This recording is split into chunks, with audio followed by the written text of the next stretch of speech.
안녕하세요. 사연에 빠지다의 DJ 민영입니다. 오늘도 두 가지 사연 준비되어 있으니 끝까지 함께 해주시고요. 구독과 좋아요 버튼도 꼭 눌러주세요. 그럼 오늘의 사연 바로 만나볼게요. 안녕하세요. 제가 일부러 결혼을 느긋하게 바라봤던 건 아니고요.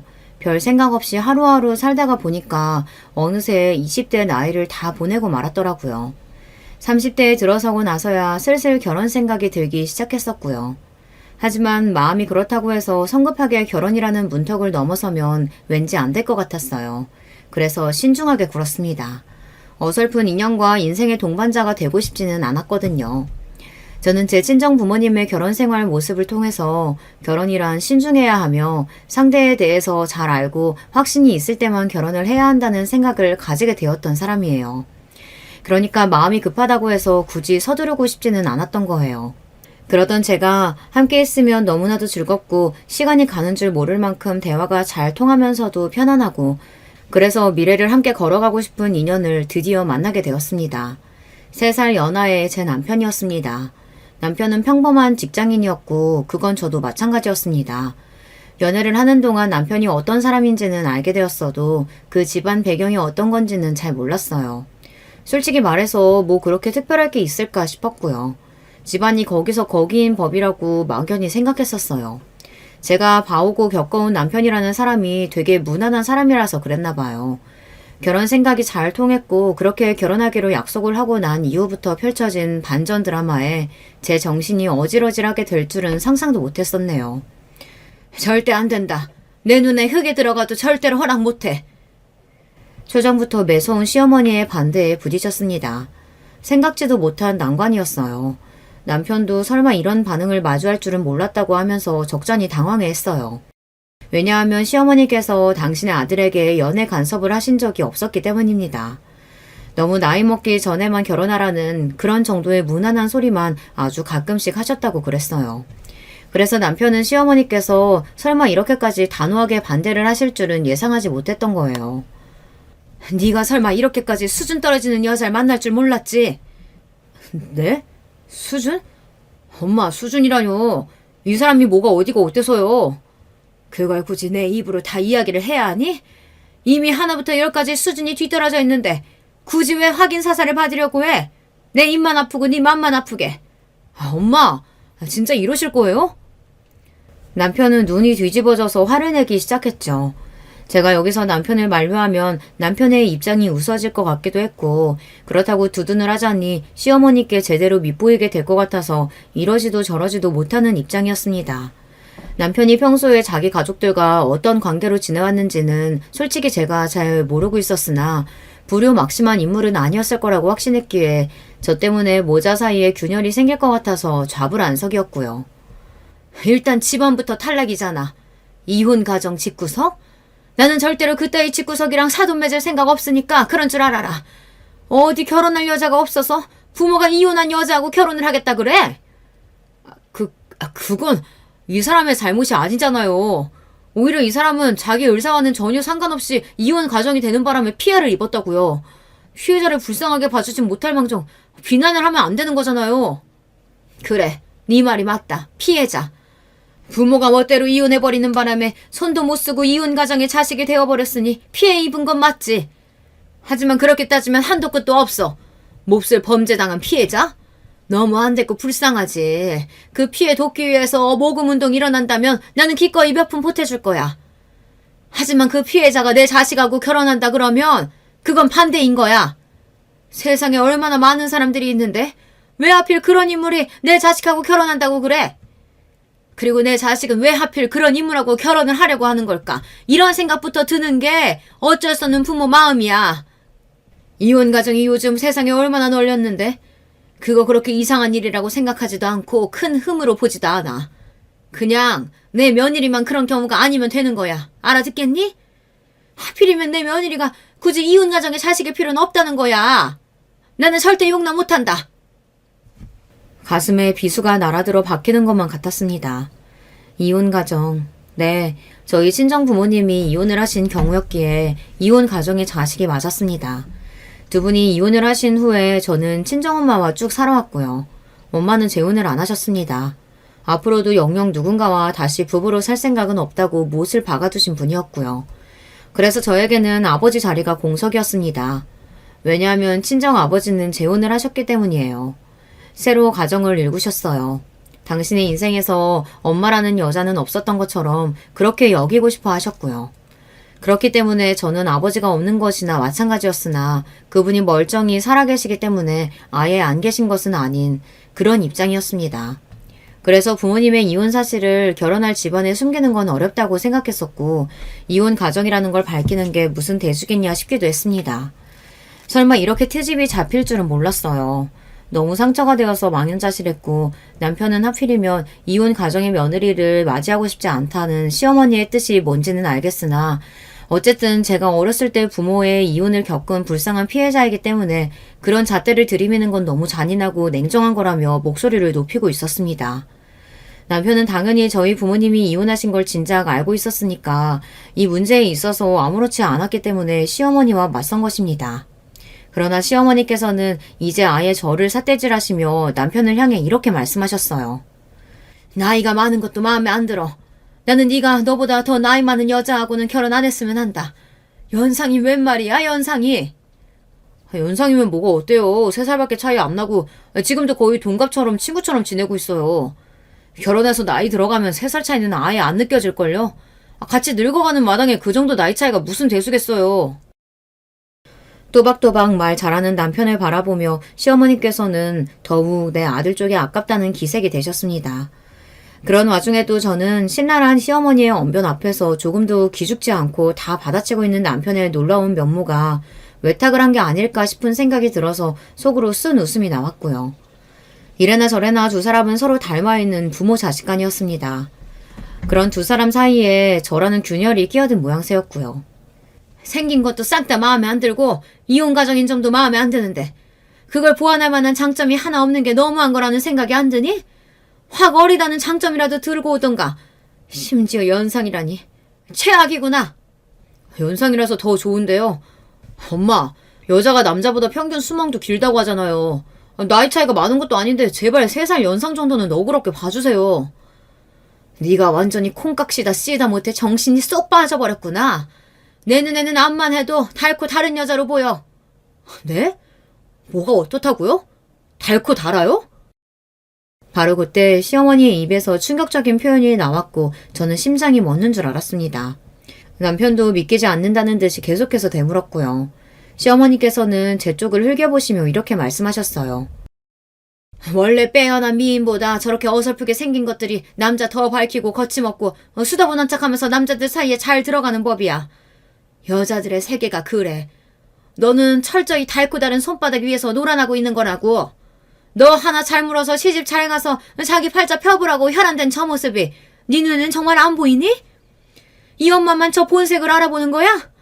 나이도 많아서 능청스럽고 다 뻔히 알면서 모른 척 굴고. 나는 저런 거 정말이지 별로다. 깨름직해서 너무 별로야. 못난 수준하고는 상종하고 싶지도 않아. 다시 말하지만 이 결혼은 절대 반대야. 그때 저를 바라보시던 시어머니의 눈빛은 하등하고 열등한 걸 바라보는 듯한 그런 눈빛이었습니다. 참고로 시어머니께서는 한두 번 빼고는 직접적으로 저에게 대화를 걸지 않으셨어요. 중간에 바람을 두고서 당신의 온갖 불만 어린 생각을 토해내셨을 뿐이었죠. 그게 더 저를 비참하게 만들었습니다. 상대할 가치도 없다는 듯 혹은 저의 존재가 불쾌하시다는 듯 그렇게 구시는 게 너무나도 잘 보였으니까요. 남편이 머리 끝까지 화가 나서 얼굴이 시뻘겋게 달아올랐고 저는 눈물이 가득 고인 채로 제발 눈물이 볼을 타고 흐르지만 말았으면 해서 간신히 버티고 있었는데 그에 반해서 시어머니께서는 태연자약한 낯빛을 하고 계셨습니다. 마치 주말 드라마 같은 데서 나오는 심보 못된 부잣집 사모님처럼 보이더군요. 아버지는 보나마나 엄마 뜻 따르겠다고 그러시겠죠. 저는 엄마 설득할 수 없을 테고요. 잘 아는구나. 그러니까 이 결혼 포기해라. 내가 머리부터 발끝까지 완벽한 아가씨로 찾아서 소개해줄 테니까 너무 아쉬워하지는 마. 집안까지 당연히 좋은 아가씨로 열심히 찾아봐 줄게. 내가 진작에 이렇게 했어야 되는데. 아휴, 엄마로서 미안하구나. 아니요. 그러실 필요 없어요. 저는 이 사람하고 결혼합니다. 뭐? 너 지금까지 내 얘기 대체 뭘로 들은 거니? 절대 허락 못한다니까. 허락을 받아야만 결혼을 할 수 있나요? 저희는 성인이에요. 그것도 한참 전에 성인이 된 30대 나이고요. 저희끼리 결혼해서 알아서 잘 살겠습니다. 네가 지금 가족하고 연이라도 끊겠다는 거야? 네가 이런다고 해서 내가 마음이 약해질 거라고 생각한다면 그건 착각한 거다. 절대 끝까지 허락 못해. 결혼식도 안 갈 거고 부부로 인정해줄 마음도 없어. 그러시든가 마시든가 마음대로 하세요. 저도 제 마음대로 할 거니까요. 네가 아주 단단히 잘못 돌렸구나. 내가 저 하나부터 열까지 전부 다 못난 능구렁이를 보자마자 정체를 알아보고 불쾌했는데 역시 나였어. 제가 지금 이런 결단을 내린 건 이 사람한테 홀려서 그런 것만이 아니고요. 엄마가 너무 저를 부끄럽게 만드셨기 때문이에요. 엄마가 제 엄마라는 사실이 너무 부끄럽고 수치스러워요. 엄마, 정말 그러시는 거 아닙니다. 그렇게 살지 마세요. 뭐라고? 내가 너를 잘못 키웠구나. 네가 어떻게 나한테 이럴 수가 있어. 너 당장 잘못했다고 빌지 않으면 정말 끝일 줄 알아. 너 그러면 이제 내 자식 아닌 거야? 너 그러고도 살 수 있어? 살 자신 있는 거 맞아? 도도하게만 보였던 시어머니의 표정이 무너지는 순간이었습니다. 충격을 많이 받으셨는지 나중에는 아예 절규를 하셨고요. 하지만 남편은 결의에 가득 찬 얼굴을 냉정하게 굳힌 채고 저의 손을 잡고서 시댁을 빠져나왔습니다. 제가 어찌할 바를 모르고 시어머니께 인사라도 드리려고 남편의 손에 끌려가면서도 어떻게든 고갯짓을 하며 인사를 남겼지만 저를 향한 분노의 시선을 받아야만 했습니다. 저에게 오만 가지 무례한 지적을 다 하셨던 건 그만큼 시어머니 당신께서는 당당하고 잘나셨다는 것이겠죠. 시아버지께서는 연세가 좀 많으셨어요. 일만 하시느라 앞만 보고 달리시는 게 너무 바빠서 결혼을 늦게 하신 분이었거든요. 시어머니 쪽이 9살 연하였는데 관리를 워낙 잘하신 것인지 동안이셨습니다. 나이보다 훨씬 젊어 보이셨고요. 진짜로 젊었을 적에는 아주 미인이셨다고 합니다. 제가 나중에 사진을 보니 정말로 그러시더라고요. 남편은 약간 개성이 들어간 훈훈한 얼굴이고 시아버지를 더 닮은 편입니다.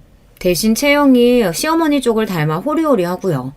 남편에게는 형제가 한 명 있었는데 아주버님은 얼굴이 시어머니를 닮아서 잘생겼습니다. 누가 봐도 미남 얼굴이에요. 체형은 시아버지 쪽을 닮아서 다부진 편이었고요. 아주버님은 이미 그때 장가를 드신 상황이었어서 제가 남편하고 사귀면서 결혼 이야기를 주고받게 된 이후 아주버님이 회사에서 깜짝 승진을 이뤄내신 경사가 있었어요. 그리고 승진과 생일이 겹쳤었거든요. 그래서 제가 남편을 통해서 소소한 선물을 아주버님께 챙겨드린 적이 있었습니다. 기대하지 않았던 승진이라 그렇고 마침 또 생일이라 그렇고 두 가지를 동시에 듣게 되니까 왠지 제가 무시하기가 어려워서 큰 건 아니고 적당한 성의 표시가 될 만한 걸 선물로 드렸거든요. 아주버님이 남편을 통해서 정말 고맙게 잘 받았다고 인사를 전해오셨고요. 그러면서 둘이 데이트할 때 쓰라고 카페 기프티콘을 남편에게 주셨습니다. 다들 스타벅스 아시죠? 스타벅스 카페에서 쓸 수 있는 3만 원 금액권이었어요. 선물을 그냥 받을 수도 있는 건데 그렇게 보답해 주시니까 너무 감사한 마음이었고 소소한 것이라도 선물을 드리기를 잘했다고 생각했습니다. 하지만 나중에 알고 보니까 이걸 두고도 시어머니께서는 저를 안 이쁘게 보신 모양이었어요. 쥐뿔 아무것도 없는 주제에 나이만 먹고서 능구렁이처럼 군다는 등 제가 남편과 반드시 결혼할 작정으로 고단수처럼 굴면서 아주버님을 미리 포섭한 게 머리가 너무 비상하게 느껴져 시어머니의 입장에서는 징그러웠다고 나중에 이걸 알게 되었고요. 고작 그걸로 제가 아주버님을 포섭했니 어쩌니 했다는 게 제 입장에서는 정말 어처구니가 없을 따름이었어요. 그리고 제가 남편하고 강원도 쪽이랑 멀리 여수까지 바다 여행도 다녀온 적이 있었는데 1박 2일로 밖에서 함께 자고 온 것이 시어머니 입장에서는 또 괘씸하고도 영악하게 느껴지신 모양이었고요. 제가 남자를 잘 알아도 너무 잘하는 여자라고 생각을 하게 되셨던 건가 봐요. 그런데 저는 말이죠. 하늘에 맹세코 남편의 집안이 그렇게나 여유로운지 전혀 몰랐습니다. 아주버님께 선물로 보내드렸던 것도 남편과 1박 2일로 놀러 다녀왔을 때도 전혀 상상조차 못하고 있었어요.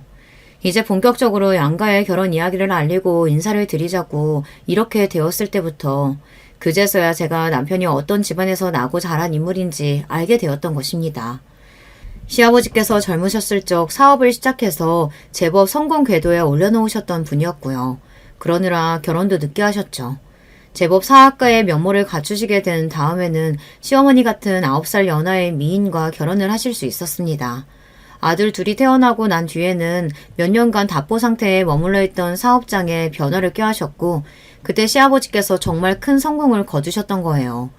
그러나 남편이 고등학교에 재학 중일 때 시아버지께서 처음으로 커다란 건강의 문제에 맞닥뜨리셨어요. 그 이후로는 건강에 완전한 회복이 없었고 계속해서 점점 더 안 좋아지기만 했을 뿐이라고 합니다. 몸에 계속 안 좋아지니까 시아버지께서 성격이 많이 예민해지셨고 그러면서 점점 더 돈에 집착하시며 구두쇠 기질을 가지게 되셨다네요. 원래도 버시는 규모에 비해서 검소하게 사시던 편이었고 당신 스스로도 몸이 계속 안 좋고 기분이 들쑥날쑥하게 된 걸 잘 아시니까 대외적인 부분을 점점 더 시어머니께 의지하고 맡기며 지내게 되신 게 바로 시아버지였습니다. 희한하게 아들 둘이 둘 다 성격이 독립적이었고요. 아주버님도 그러했지만 특히나 남편이 워낙 자유분방한 성격이었어요.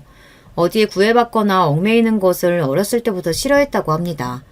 대학교 재학 시절에는 독단적으로 휴학을 결정하고서 그 휴학 기간에 혼자 외국 여행도 다녀왔을 정도였고요. 아무리 시아버지께서 나이가 드실수록 지독한 구두쇠의 면모가 강해졌다고 한들 어쨌든 남편은 잘 사는 집안에서 유복한 환경을 누리고 태어나 자란 입장이잖아요. 그런데도 잘난 척은 하는 게 전혀 없었어요. 남의 시선을 크게 신경 쓰지 않았습니다. 남편은 기본적으로 돈은 있다가도 없는 것이라고 생각하며 사는 사람이기도 했어요. 이런 면에서 저와 잘 맞았고요. 그래서 제가 남편이 설마 부잣집 자식이라고 생각을 못했던 것입니다. 남편은 보여지는 것을 중시하는 시어머니와 성향이 딴판이었어요. 정반대죠. 시어머니께서는 남의 시선이나 평판 등을 엄청나게 신경 쓰시는 분이었고요. 지난 여름까지 잘 입었던 내 아끼는 원피스가 올해 왜 이렇게 몸에 너무 딱 맞는 것 같지? 그 사이 몸이 불어났나? 체중은 그대로인데. 아휴, 나이가 들어서 체형 관리가 점점 힘들어지네. 오늘부터 당장 식단 조제 들어가야겠어. 나이 먹어서 이제 예전만 못하다는 그따위 소리 내가 들을 수야 없지. 사람들이 그럼 나를 뭘로 보겠어? 시어머니께서는 나이가 들면 떨어지는 소화력에 맞춰서 식단까지 전문가한테 따로 받아다가 드시는 분이었어요. 관리가 철저하셨는데 그 기저에는 당신 스스로를 위하는 마음이기보단 남들이 당신을 어떻게 생각하고 쳐다볼까 그런 계산이 들어있었습니다. 잘난 능력을 지닌 남자의 옆에는 외모가 뒷받침되는 여자가 자리해야 어울리는 한 쌍의 그림이라고 그렇게 생각하시는 편협한 사고방식의 주인공이시기도 했고요. 이런 분이었으니 제가 성에 차실 리가 없었던 것입니다. 저는 그런 줄도 모르고 당연히 허락을 받을 수 있을 거라고 예상했었는데 신랄한 시어머니의 비난 앞에서 커다란 상처를 받았어요. 어림도 없었던 인정을 받을 수 있을 거라고 믿었던 제 자신이 비참하게 느껴지기까지 하더군요. 이런 저를 보면서 남편은 너무나도 미안해했고 가족들을 등지는 한이 있더라도 저와 결혼하겠다는 그 결단은 절대 되돌리지 않을 거라고 강조했습니다. 저 때문에 시어머니와 사이가 틀어진 남편이 걱정되고 죄책감도 느껴졌지만 저만 바라보고 나아가는 남편의 모습을 보며 저도 그냥 이 남자만 믿고서 남은 인생을 살아야겠다고 재차 결심하게 되었습니다. 시어머니의 오해와는 달리 저는 남편의 배경을 조금도 탐낸 적이 없었으니까요. 시댁에 후광이 없다고 한들 전혀 상관없었고 남편만 있으면 좋았습니다. 상황이 이렇게 되자 결혼 이야기를 친정 쪽에 먼저 드리지 않았던 것이 탁월한 선택이었다는 생각을 하게 되었죠. 만나는 남자와 결혼 생각이 있다는 것까지만 이야기를 드려놨고 남자 쪽 집안이 어떤 곳인지 그런 것들은 아직 전혀 언급한 적이 없었거든요. 그래서 이렇게 된 이상 굳이 결혼 문제로 시댁과 척을 지게 되었다는 그런 당혹스러운 전말을 친정에 아예 알리지 않기로 했습니다. 멀쩡히 살아계신 시부모님을 두고 안 계시다고 할 수도 없는 노릇이니 사정이 있어서 결혼 문제에 일절 관여 못하시는 것으로 그렇게 남편과 상의 끝에 말을 맞추기로 하였어요. 시부모님이 오래전부터 별거에 들어가셨고 자식들과도 거의 안 보고 각자 알아서 살고 있고 이런 식으로 이야기를 대략 만들었고요. 거짓을 너무 정성스레 꾸밀 필요까지는 없었습니다. 왜냐면 친정이라고 해봤자 주요한 존재는 엄마뿐이었기 때문입니다. 게다가 저희 엄마의 상태는 온전하다고 보기 어려웠죠. 엄마 건강이 별로 안 좋았는데 처음에는 정신적인 부분에서 어려움을 겪으시다가 점차 나이가 드시면서 몸도 같이 안 좋아지기 시작하셨어요. 제가 초등학교 때부터 이미 친정 부모님은 사이가 안 좋으셨는데요. 아버지가 가정적인 것과는 거리가 먼 분이셨어요. 여러 가지로 엄마의 속을 썩이신 분이죠. 술버릇도 고약하셨고요. 다혈질도 심하셔서 수틀리면 무섭게 소리를 지르며 집안의 온갖 물건을 다 집어던지셨고 엄마를 때리기까지 하셨습니다. 그런데 근거리에 친가가 있었던 거예요. 엄마는 결혼을 하신 직후부터 온갖 시집살이는 다 겪으며 사셨습니다. 그것만 하더라도 너무 숨막히게 힘들고 정신병이 걸릴 것 같은데 날이 갈수록 아버지까지 그렇게 되시니까 엄마가 도저히 못 버티셨던 거죠. 제가 중학교에 입학하기도 전에 두 분이 결국 이혼을 하셨습니다. 먼저 이혼하자고 한 거니까 나는 돈 한 푼도 못 줘. 줄 거 없어. 당신이 그토록 원하던 이혼 내가 해주는 입장이잖아. 나한테 고마워해야지. 설마 돈도 챙길 수 있을 거라고 기대한 건 아니겠지? 꿈 깨셔. 저는 인정머리라고는 하나도 찾아볼 수 없는 아버지의 모습에 어린 나이였지만 치가 떨렸습니다. 당연히 아버지와의 정답고 즐거운 추억도 거의 없었고요. 그래서 저는 두 분이 이혼을 하시게 되었을 때 두 번 생각하지 않고 엄마 쪽을 택했습니다. 아버지라는 선택지가 있다는 생각조차 안 들었던 저였습니다. 그러나 똑같은 상황을 겪고 동일한 환경에서 자라왔지만 다른 선택을 하는 경우가 있더라고요. 저에게는 친정 언니가 한 명 있었습니다. 당시엔 중학생이었고요. 저는 무조건 언니도 저처럼 엄마를 택할 줄 믿고 의심치 않고 있다가 뒤통수를 맞았습니다. 나는 아버지하고 살 거야. 너는 엄마 따라가서 살아. 뭐? 언니, 그게 진심이야? 분명 언니도 나랑 같이 엄마 따라갈 거라고 그랬잖아. 근데 어떻게 이럴 수가 있어? 아버지 따라가면 좋을 게 없을 텐데. 좋을 게 없기는. 야, 친가는 잘 사는 편이잖아. 돈 걱정은 없어. 나는 대학 욕심도 있고 그러려면 학원이든 독서실이든 집에서 지원을 잘 받아야 돼. 돈 걱정이 없어야 애초에 여유 가지고 공부도 더 잘 되지 않겠어? 대학 다니는 것도 전부 다 돈인데. 엄마 따라가면 분명히 나는 뻔할 뻔자로 대학 등록금부터 없어서 허덕이게 될 거야. 그것만은 사양이야. 언니, 돈 때문에 그런 선택을 한다고? 정말 너무해. 엄마가 실망하실 거야. 언니는 엄마가 불쌍하지도 않아? 하나부터 열까지 다 아버지 잘못인데 어떻게 엄마를 버리고 아버지를 선택해? 언니는 앞으로 엄마 못 만나도 상관없어? 야, 나도 내 인생 살아야지. 현실적으로 생각해야 현실을 잘 사지 않겠어? 엄마가 불쌍하고 안 된 건 나도 알아. 그치만 엄마 점점 더 제정신 아니야. 같이 있으면 너무 피곤해. 나는 그런 거 감당하기 싫어서라도 엄마하고 못 살아. 어차피 고등학교에 올라가면 학교에 하루 종일 있느라 집에서는 잠만 잘 테고 내가 아버지하고 부딪힐 일이 뭐가 있겠어. 그러니까 나는 아버지하고 살래. 돈이 최고야. 야욕으로 불타오르는 언니의 눈빛을 보며 저는 무섭다는 생각이 들었어요. 친자매이고 얼굴도 닮았지만 서로의 사고방식이 많이 다르다는 점도 느꼈습니다. 언니와 다르게 저는 엄마가 불쌍해서라도 그 곁을 떠날 수가 없다는 마음이었거든요. 그렇게 아버지와 언니, 엄마와 저 이렇게 둘로 찢어지게 되었습니다. 이사를 간 지역은 외가와 가까웠고 엄마와 저는 새로운 일상을 시작했습니다. 참고로 외가는 형편이 많이 가난했습니다. 외할머니께서는 암으로 돌아가신 뒤였으며 외할아버지께서도 건강이 안 좋아 하루에 드시는 약만 수십 알이었어요. 경제적으로 기대하는 건 말도 안 되었고 역으로 도움을 드려야 하는 판국이었네요. 이혼하시면서 엄마는 슬프게도 돈을 가져오신 게 없었어요. 그래서 저희 모녀는 쪼들리며 살아야 했습니다. 정없고 이기적이었던 아버지와 만날 일은 없었습니다. 먼저 연락 한 번 오지 않았고 저희 쪽에서 연락할 길이 없었죠. 언니가 꽤 좋은 대학교에 합격했을 때 그때 처음으로 연락을 받았을 뿐입니다. 언니가 직접 소식을 전해왔어요. 그리고 제가 대학생이 될 무렵 아버지가 재혼을 하셨고요. 배우자와 사별을 겪은 부잣집 아주머니와 재혼을 하신 뒤로는 모르기는 몰라도 그 이전보다 엄마의 존재를 더 열심히 지우며 아버지는 그렇게 살려고 하시는 것 같다는 느낌을 받았습니다. 결혼 생활 속에서 너무나 큰 고통을 받으셨던 엄마는 그 후유증 때문인지 정신적으로 많이 나약해지셨어요. 나이를 드시면서 여기저기 몸도 안 좋아지고 있었고요. 엄마에게 큰 도움이 못 되어드리는 딸이라서 저는 늘 죄송스러웠습니다. 원래 구제불능이었던 아버지는 그렇다 치고 매정하게 연락 없이 사는 언니가 원망스럽기도 했습니다. 그러던 언니가 나이가 들면서 생각이 좀 바뀐 것인지 제가 전문대를 졸업하던 시기에 연락을 해오더니 먼저 밥도 사주고 제법 살겁게 굴더라고요. 핏줄은 속일 수 없다더니 어딘가 저와 비슷한 분위기를 지닌 언니의 외모를 보며 저는 착잡했어요. 그리고 그간의 원망이 점차 사르르 녹아갔습니다.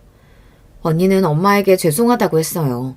그러나 이미 시간이 많이 흘러버려 엄마를 대하는 게 어색하고 낯설어서 어떻게 해야 할지 모르겠다고 하였죠. 만약에 엄마가 언니와 잘 지내고 싶어 하신다면 모를까 쇠약해지신 엄마는 과거의 일이라면 전부 지긋지긋해 하셨고 언니를 썩 그렇게 애틋하게 여기진 않으셨습니다. 어쨌든 아버지를 선택했던 언니였으니까요.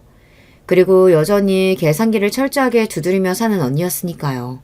엄마도 그걸 아셨기 때문에 언니에게 자주 교류하며 지내자는 뜻을 못 전하셨던 것이에요. 대신 자식들끼리라도 잘 지내기를 원하셨고 그래서 저는 언니와 종종 연락하면서 살았습니다. 언니가 결혼하게 됐을 때도 형부와 따로 셋이 만나서 밥을 먹으면서 이런저런 대화를 오래 나누었어요. 언니가 결혼하게 된 상대를 보고 저는 내색은 안 했지만 언니가 기어이 해냈구나라는 생각을 강하게 하고 있었어요. 왜냐하면 형부가 무려 의사였기 때문입니다. 세상에 다른 직업도 아니고 의사하고 결혼을 하다니 언니가 대단한 것 같더라고요. 듣자 하니 형부네 집안이 경제적으로 많이 넉넉하지 않았기 때문에 의사가 탕생한 걸 가문의 영광으로 여기며 두고두고 기뻐하는 것 같았어요. 집안의 과거에 이모저모가 어떻게 있었든 간에 언니는 부잣집 딸이었습니다. 의사라는 개천용을 배출해낸 집안에서 흡족해할 만한 인물이었던 거예요. 언니는 일찍이 야욕이 넘쳤고 의사 정도는 돼야 결혼감으로 크게 만족을 할 테였죠.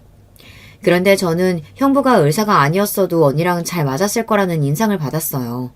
왠지 모르게 두 사람이 성격 같은 게 좀 비슷해 보였거든요. 제가 형부를 잘 아는 건 아니지만 언니처럼 야욕이 기본적으로 넘치는 사람인 것 같다는 느낌을 받았습니다.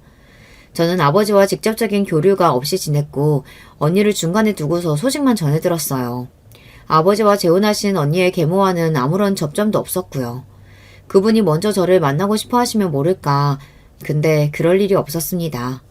언니만 저와 계속 교류를 이어갔고 형부는 그런 언니를 두고 좋은 자세를 취한 거라고 했습니다. 나이 들고 늙으면 피를 나는 형제가 최고라더라. 인생 어떻게 될지 모르니까 집안일은 복잡하게 돌아갔지만 두 사람 자매끼리는 잘 지내야지. 그리고 언니가 돼서 부족한 동생 외면하지 않고 챙기는 모습 나는 너무 보기 좋더라. 그런데 형부는 저를 한없이 부족한 동생이라고 봤습니다. 혹은 불쌍한 동생이라고 보는 것도 같았죠. 부모 선택을 멍청하게 잘못해서 어렵게 살다가 전문대 간신히 나와서 어설픈 직장만 다니다가 그래도 성실하기는 해서 괜찮은 이직을 해내고 기특하게 먹고 사는 그런 짠한 동생이요. 제가 형부를 자주 볼 일도 없었지만 저를 볼 때마다 형부가 자꾸만 자기 지인을 저에게 결혼 상대로 소개시켜주겠다고 운을 띄웠는데 저는 매번 거절했습니다. 불편했고요. 형부가 진심으로 그러는 것 같지가 않았어요. 자기 지인 정도 되는 남자를 제가 어떻게 만날 수 있겠냐고 하며 거들먹거리기 위한 수단으로 저에게 괜히 그런 소리를 꺼내는 것 같다는 느낌을 받았습니다. 그래서 저는 더욱 신중하게 굴다가 결국 제 남편을 만났던 것이고요. 저희 부부는 상의 끝에 결혼식을 안 올리고 신혼여행이나 길게 일주일 동안 다니면서 실컷 놀고 사진 찍고 외국의 작은 성당을 배경으로 저희만의 작은 결혼식을 올리며 추억을 만들었답니다. 줄곧 우울해하시던 엄마도 저희 부부가 신혼여행에서 찍어온 사진을 앨범으로 만들어다 보여드리고 찍어온 영상을 틀어드리니까 엄청 좋아하셨어요. 몇 날 며칠을 계속 보셨답니다. 두 사람 너무 보기 좋다. 웃는 모습들이 다 진심이네. 서로 인연 잘 만났구나. 권서방, 우리 딸 앞으로 잘 부탁하네. 우리 사이가 벌써부터 정말 든든하고 듬직하다. 전에 없이 밝게 웃으시는 엄마의 모습에 저뿐만 아니라 남편도 울컥했고 앞으로 자기가 최고로 잘하는 사이가 되겠다고 그랬습니다. 그리고 남편은 엄마 앞에서 한 그 약속을 지켰어요. 있는 줄도 몰랐던 복지 프로그램을 남편이 알아봐서 신청하더니 엄마가 그걸 들으시도록 만들었죠. 그리고 동네의 아주머니들, 할머니들이 모여서 하는 체조 모임에 남편이 설득해서 엄마를 넣어드렸습니다. 엄마는 몸이 아파서 그런 건 못하시겠다고 하더니 사위의 간청에 어쩔 수 없이 시작하셨고 점차 활동적이 되어가셨어요. 안색이 조금씩 밝아지더라고요. 남편이 잘하니까 저도 그렇게 됐습니다. 남편이 좋아하는 된장찌개 맨날 끓이면서 정성스레 밥 차리고 남편의 취향에 맞춰서 여러 가지 지방 축제도 보러 다니고 그러면서 재미있게 살았습니다. 돈이 얼마 안 되는 저렴한 전시회를 보러 다니는 건 어느새 저희 부부의 일상이었고요. 언니는 저희 부부를 보고 부럽다 하였습니다. 소소한 행복 누리면서 사는 거 좋아 보여. 나는 워낙 럭셔리하게 산 지가 오래라서 그런 소박함 잊은 지 오래잖아. 나도 너처럼 허리띠 졸라매면서 알뜰살뜰하게 살고 정겨운 감성 좀 느껴봤으면 좋겠다. 게다가 나는 시댁도 있어서 시댁 챙기느라 얼마나 귀찮은지 몰라. 진심으로 부러워서 하는 말이라기보다는 묘한 느낌이 있었죠. 하지만 그런 묘함을 저는 일부러 모른 척 했습니다. 언니와 형부 모두 선민의식이 있다는 것 정도는 진작 알고 있었으니까요. 결혼하고 나서 시부모님과의 교류는 일절 없었는데요. 시어머니께서는 남편을 무척 괘씸해 하시는 것 같았습니다. 아마 자존심 때문이라도 절대 당신이 먼저 안 숙이는 것 같다고 아주버님이 말씀해 주셨어요. 아주버님만 몰래 남편과 연락하고 지냈어요. 사실 그걸 시부모님도 아시는 눈치였으나 굳이 아주버님이 그 이야기를 안 꺼내고 지내셨어요. 서로가 알고 있었으나 덮어두고 그냥 그렇게 시댁 식구들이 지내고 있었던 것입니다. 아주버님은 저희 부부를 응원한다고 하셨어요. 서로 조건을 보지 않고 사랑 하나만 보고 결혼한 게 멋지다고 해주셨고요. 참고로 아주버님이 시아버지의 뒤를 이어 사업을 이어가고 계셨답니다. 남편은 책임감 있는 자기 형 덕분에 자기는 자유로이 살 수 있는 것 같다고 무척 고마워했어요. 그렇게 지내던 어느 날 집에 좋은 술이 들어왔다면서 언니가 저를 초대했습니다. 남편하고 같이 가겠다고 했는데 당일에 갑자기 야근이 생겨서 저만 갔고요. 언니는 한숨을 쉬면서 제 남편이 불쌍하다 그랬고 형부는 고개를 저었습니다. 갑자기 야근을 하게 되다니. 근데 그런 일이 제법 비일비재하다고? 야근하면 언제 정확히 퇴근할지 기억도 없다고? 와, 정말 힘들겠다. 돈이라도 많이 주면 모를까. 야근해봤자 결국 얼마 못 버는 거잖아. 맞지? 회사 일이 처리할 게 많으니까 야근을 뺄 수는 없죠. 열심히 하는 만큼 돈은 벌리긴 하는데요. 의사인 형부 앞에서 많이 번다고 하긴 좀 민망하죠. 저는 그냥 그렇게 대충 수습했고 술자리가 이어졌습니다. 사실 저는 저녁 식사를 하면서 술을 곁들이는 차원일 거라고 생각했었는데 술이 조된 요소였더라고요. 특히나 형부가 그 술이 입맛에 맞는 건지 엄청 달리기 시작했어요. 옆에서 언니가 핀잔을 줘도 듣지 않았고요. 제가 천천히 마시자 빨리 마시라고 형부가 체근하기도 했습니다. 저제가 이런 비싼 술을 마실 기회가 어딨겠어. 이런 순간 자주 오지 않으니까 지금 누려. 황당해진 저와는 달리 언니는 형부 말이 맞다고 생각하는 듯 그냥 웃고 말더라고요. 괜히 분위기를 망치기 싫어서 저는 대화 장단이나 맞추면서 술을 마시고 있었는데요. 어느새 만취 상태에 접어든 형부가 갑자기 저를 뚫어지게 쳐다보다가 이렇게 말을 하는 겁니다. 저제, 그러길래 잘 좀 살지 그랬어. 똑똑하게 살았다면 나 같은 남편 만났을 텐데. 에휴, 참 안쓰럽다. 왜 그렇게 허덕이고 살아? 네? 저희 잘 살고 있는데요. 허덕이고 산 적 없어요. 형부 눈에는 어떻게 보이는진 모르겠지만 저희는 만족하면서 사는 중이에요. 만족? 하긴 후진국 애들이 행복 지수는 높다고 하더라. 잘난 세상을 뭘 알아야 가난이 불행하다는 걸 알 텐데. 아예 모르니까. 고되게 야근하면서 살아봤자 얼마나 벌겠나 싶다. 한 달에 200은 벌어? 남자 망신 다 시키는 새끼. 저제, 한 달에 200 버는 남자랑 살면서 만족한다는 게 대단하다. 불쌍하다고 하면 너무 비참하니까 이제 내가 불쌍하다는 소리 대신 존경스럽다고 해줄게. 존경한다 정말. 형부가 낄낄대면서 말을 하다가 스스로 너무 웃겼는지 아예 식탁을 손으로 두드리면서 박장대소를 하기 시작했습니다. 그러는 동안에 저는 기분이 싸하게 가라앉고 있었죠. 오르던 취기가 싹 가시는 느낌이었어요.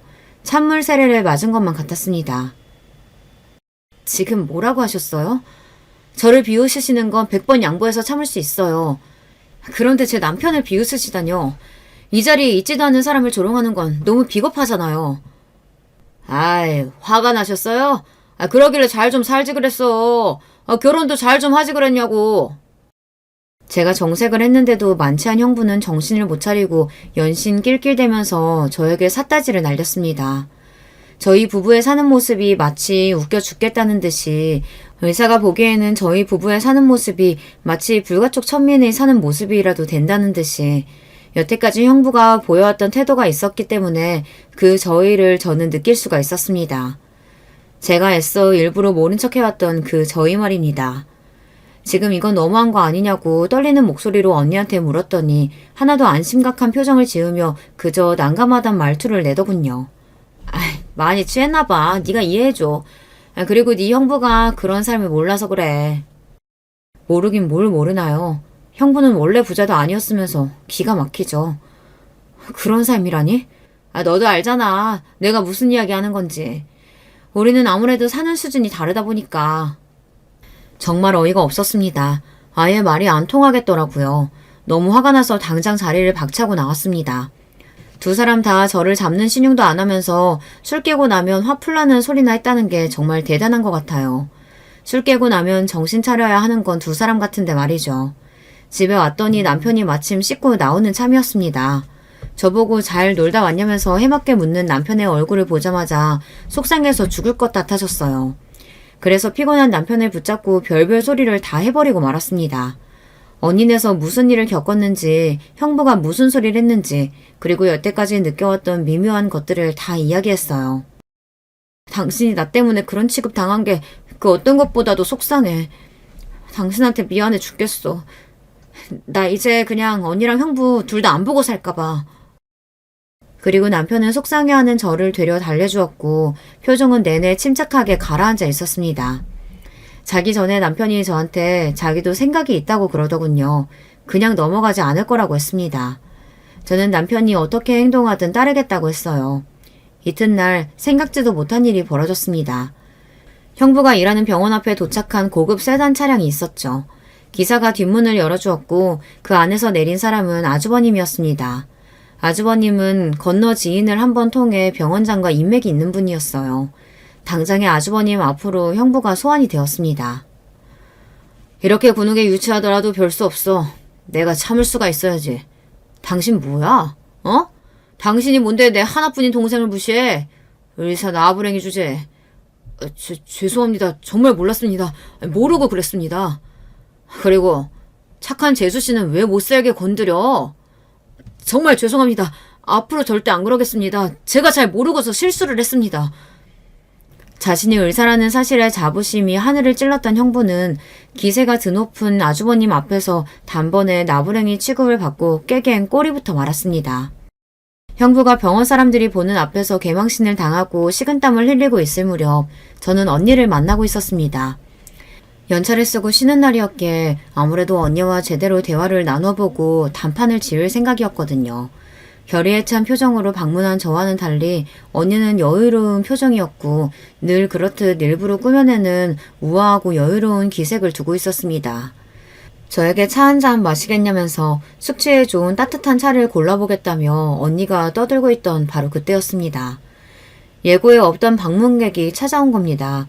집에서 출발하기 전 남편에게서 연락을 받고 저는 이 상황을 예상하고 있었기는 했지만 설마 현실로 이뤄질 줄은 확신하지 못했었기에 떨리는 마음으로 문을 열어주었습니다. 야, 너 지금 뭐 하는 거야? 누군 줄 알고 문을 열어줘. 여기가 니네 집도 아닌데. 그치만 이분은 남이 아닐걸? 제가 웃으면서 옆으로 물러났고 늘씬한 몸매가 아니면 소화할 수 없는 명품 원피스를 차려입고 마찬가지로 명품인 티가 나는 손가방을 팔에 걸고서 가짜는 흉내낼 수 없는 고상한 기운을 한껏 두른 그런 분이 안으로 들어섰습니다. 그러자마자 집안을 빠르게 눈으로 훑고 이렇게 말씀하셨죠. 뭐야? 이 돼지우리는. 연예인을 넘어서 흡사 귀족 같은 카리스마를 풍기고 계셨던 그분은 바로 제 시어머니셨습니다. 어머님 오셨어요? 이쪽이 제 친정언니예요. 언니, 이분이 내 시어머니. 뭐? 시어머니라니 그게 무슨 소리야? 네가 시댁이 어딨어? 아, 그게 사연이 좀 있었는데 제가 얼버무리며 시어머니 쪽을 쳐다봤습니다. 시어머니께서는 어느새 천천히 집안을 걸으시며 불쾌하다는 눈빛을 하고 계셨어요. 지나치게 부자인 시댁은 부담스럽다고 우리 며느리가 지레 겁먹고 도망갔지 뭔가요. 우리 아들은 괘씸하게 부모보다 자기 아내가 최고라고 하면서 우리 며느리 따라 나갔고요.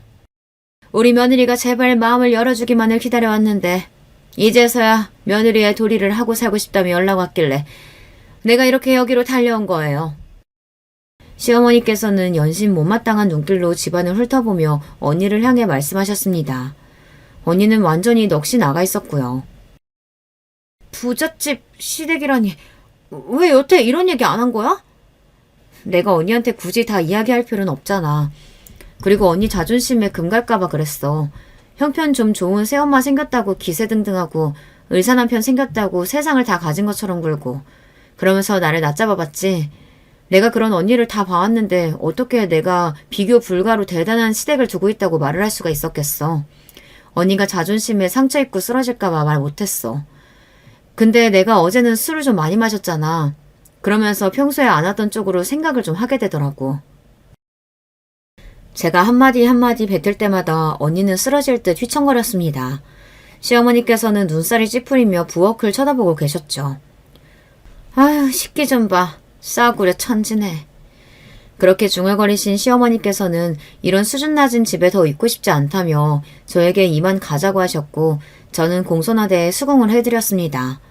마지막으로 시어머니께서는 이미 완패를 당한 언니를 째려보며 쐐기까지 박으셨고요. 아, 저런. 형보다 나은 아우 없다는 건 남자 형제한테만 해당인가? 여기는 언니가 영 못하네. 너무 뒤처져, 동생에 비해. 혀를 끌끌 차시며 등을 돌리신 시어머니의 태도는 무례 그 자체였죠. 하지만 먼저 무례를 범했던 게 언니와 형부 쪽이었으니 억울하다는 소리는 차마 안 나왔을 겁니다. 저는 언니에게 입모양으로 미안하다는 인사를 남기고 나왔는데요. 그런 저를 망연자실하게 보다가 거실 바닥에 털썩 주저앉는 언니였습니다. 언니네 집을 나선 뒤 저는 어색하게 시어머니 뒤를 따라 걸었습니다. 감사합니다. 그간 잘 지내셨죠? 용기 내서 여쭤봤는데 시어머니께서 동문서답을 하시더군요. 내가 미안했다. 네? 전에는 내가 심했다. 인정하고 사과하마. 그러더니 주차돼 있던 차의 뒷좌석에 우아하게 올라타시고는 그대로 먼저 가버리셨습니다. 남겨진 기분이 황당했는데 제 입은 숨길 수 없이 춤을 추고 있었어요. 그날처럼 남편의 퇴근을 기다렸던 날이 없었을 겁니다. 남편이 퇴근하기 이전에 낮에 엄마를 카페에 모시고 가서 맛있는 커피를 사드리며 그간 있었던 모든 이야기를 털어놓았고요. 엄마는 언니와 형부의 무례하고 얄미웠던 지난 태도에 분개하셨다가 오늘 시어머니께서 등장하셔서 통쾌한 한 방을 날려주신 결말을 들으시고 눈물 맺힌 웃음을 지으셨습니다. 엄마와 함께 저녁을 차렸고 퇴근한 남편과 왁자지껄 떠들면서 정다운 식사 시간을 가졌어요. 그제서야 아주버님이 벌이신 놀라운 일을 듣고서 저절로 박수가 나왔고요. 아주버님이야말로 언니 부부에게 저희 부부가 수모를 당했다는 걸 들으시고 분노하시면서 시부모님께 이걸 다 전해드렸다고 저희 부부를 용서하고 받아줘야 한다고 주장까지 하셨던 정말 1등 공신이셨습니다. 너무 감사했죠. 시댁 식구들과 모두 한자리에 모여서 식사를 한 건 그 주의 주말 저녁 때였어요. 시부모님과 아주버님과 형님 그리고 시조카, 저희 부부와 친정엄마까지 모두 모여서 허심탄회하게 이야기를 나누며 밥을 먹는 시간을 가졌습니다.